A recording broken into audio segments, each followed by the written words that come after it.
ഒരു ദരിദ്ര കുടുംബത്തിലെ വീട്ടമ്മ. ആകെയുള്ളത് വെള്ളിയുടെ പാത്രം.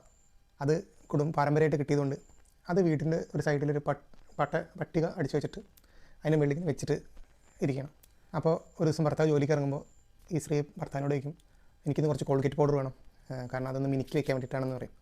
ഭർത്താവ് എടുത്ത വഴിക്ക് ഇവിടെ എൻ്റെ സൈക്കിളിൻ്റെ ബ്രേക്ക് ഷൂ പോയിട്ട് കാലം കുറയായി, അത് റെഡിയാക്കാൻ പറ്റിയില്ല, അപ്പോഴാണ് നിൻ്റെ വെള്ളിപ്പാത്രം ഒന്ന് വയ്ക്കാൻ പറഞ്ഞിട്ട് പോകണം. അങ്ങനെ ഭർത്താവ് ജോലി കഴിഞ്ഞ് വരുമ്പോൾ ആകെ സ്വസ്ഥനായിട്ട് ആ സൈക്കിൾ വെക്കും. എന്നിട്ട് ഭാര്യയ്ക്ക് ഒരു സാരിയും ഒരു കോൾഗേറ്റ് പൗഡർ വാങ്ങിച്ചിട്ട് വീട്ടിലേക്ക് വരും. അപ്പോൾ വീട്ടിൽ ആളില്ല. അതിൽ തുറന്ന് നടക്കുന്നു. കയറി ചെന്ന് നോക്കിയപ്പോൾ ആ വെള്ളിപ്പാത്രം കാണാനില്ല. അദ്ദേഹം തിരിഞ്ഞു നോക്കുമ്പോൾ ഭാര്യ ഒരു പുതിയ സൈക്കിളായിട്ട് വരികയാണ്. ഇതെവിടെ നിന്ന് കിട്ടി നിനക്ക് പുതിയ സൈക്കിൾ? ഞാൻ എൻ്റെ വെള്ളിപ്പാത്രം ഞാൻ വിറ്റു. രണ്ടാളും പരസ്പരം മുഖത്തോട് മുഖത്ത് നോക്കി കണ്ണു നിറയുന്നു. അവർ ചെയ്ത അബദ്ധത്തെ ഓർത്തിട്ടല്ല, മറിച്ച് രണ്ടുപേർക്കും പരസ്പരം കൃതജ്ഞത തോന്നിയിട്ട്.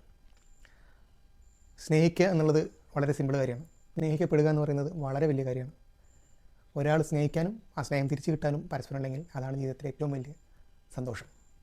സന്തോഷമായിട്ട് ജീവിക്കുക.